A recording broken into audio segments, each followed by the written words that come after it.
Muy buena gente, bienvenidos a Emprendiendo el Éxito. Member of the Information Society. El día de hoy vamos a hablar acerca de qué pasará con la reforma tributaria. Como seguramente todas las personas que estén viendo este video sepan, durante las últimas semanas y especialmente desde el 28 de abril, han habido protestas a lo largo del país como rechazo a la reforma tributaria que buscaba llevar a cabo el gobierno, la cual tenía por objetivo recaudar 23.4 billones de pesos, aproximadamente 6.200 millones de dólares para las personas que no sean de Colombia. Esta reforma tributaria fue planteada debido al deterioro de las finanzas del Estado, pues debido a la pandemia el PIB del país cayó un 6.8% en el 2020, haciendo que la recaudación se redujera, pero además debido al gasto relacionado con la pandemia, un gasto inesperado del cual hubo que hacerse cargo. Acerca de los efectos económicos que ha ocasionado la pandemia en el país y la situación de la economía, tengo un video que publiqué hace 7 meses hablando de la situación que estaba causando al país, el deterioro de las finanzas públicas y cómo para los próximos años era necesario una reforma tributaria para poner de nuevo en orden las finanzas del Estado. Bien, continuando con el tema, el déficit fiscal durante el año 2020 fue de 7.8% del PIB, un déficit bastante grande y que posiblemente seguirá siendo grande durante este año, pues el gasto de la pandemia se mantiene y sigue existiendo cierta incertidumbre de cómo se pondrá de vuelta en orden las finanzas del Estado. El gran déficit fiscal ha hecho que el gobierno tenga que buscar dinero prestado para poder pagar todo el gasto público que lleva a cabo. Esto significa que ha aumentado su deuda. La deuda pública del gobierno se encuentra en máximos históricos, pues actualmente es del 65% del PIB.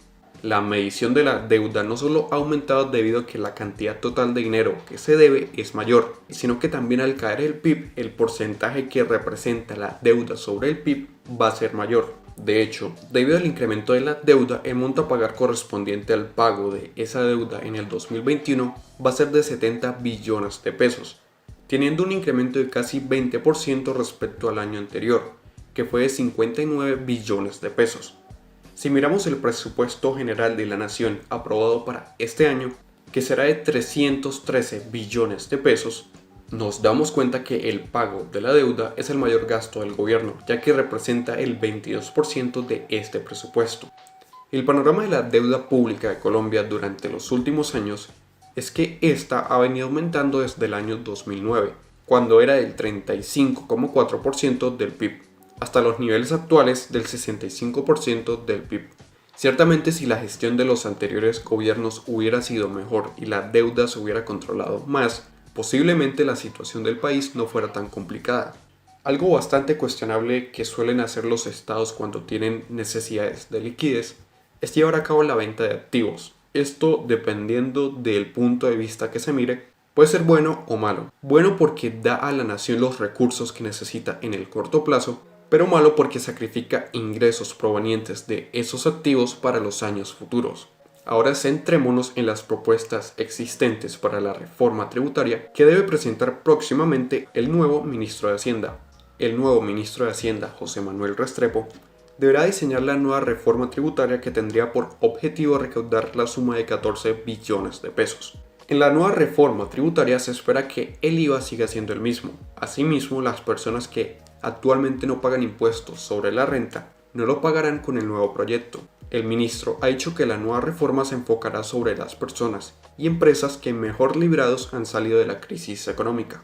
En base a esto, se estudia la opción de prorrogar el impuesto al patrimonio, poner una sobretasa temporal a la renta de las personas con mayores ingresos, una sobretasa temporal a la renta de las empresas, incrementar el impuesto a los dividendos y un plan de austeridad más profundo. Además, el ministro mencionó que el 80% del gasto público no se puede disminuir. Si esta nueva reforma tributaria no se aprueba, habrá que acudir a un plan B. Ese plan B posiblemente consista en vender ISA, privatizar una mayor proporción de Ecopetrol, es decir, que el Estado venda parte de su participación, y que el Banco de la República le otorgue un préstamo al gobierno. Además, podría ser necesario ajustar el gasto y reducir de una manera importante el presupuesto general de la nación.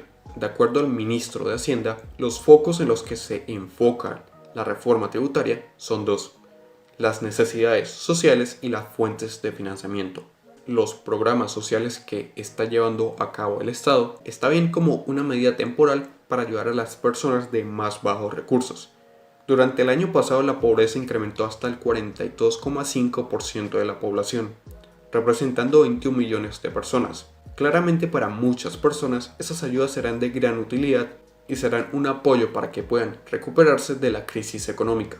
Otro punto importante es la calificación que le es otorgada al país por las calificadoras de riesgo.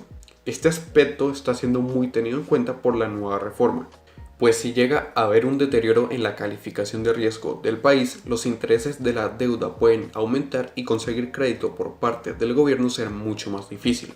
La verdad es que de alguna u otra forma hay que poner en orden las finanzas del gobierno, ya que la afectación producida por la crisis económica es grande, y si no se buscan soluciones efectivas y rápidas, Colombia podría llegar a enfrentar una crisis peor.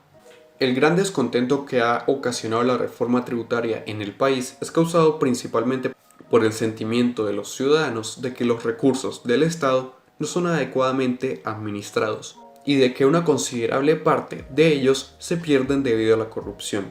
Desafortunadamente, en nuestro país existen muchas cosas que se pueden mejorar. Todos sabemos la pobre labor que desempeñan nuestros políticos y gobernantes a la hora de diseñar planes y políticas que realmente aporten al país y su desarrollo. La mayoría de las cosas que prometen los políticos se quedan en esos simples promesas. Los ciudadanos están cansados de que elección tras elección las cosas sigan iguales y no haya un cambio positivo.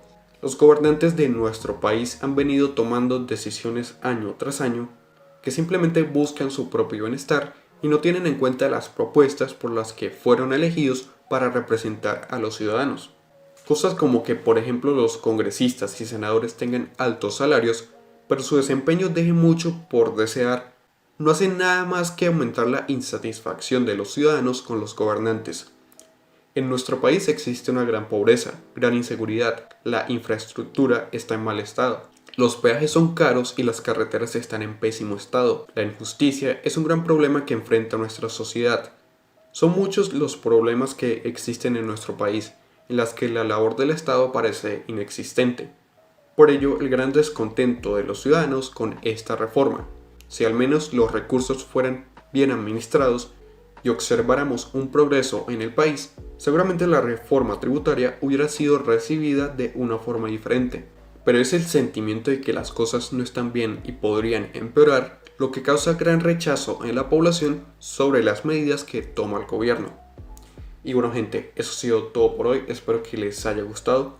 Si tienen cualquier duda o pregunta, déjenla abajo en los comentarios. Si les gustó, den like, suscríbanse y nos vemos en la próxima.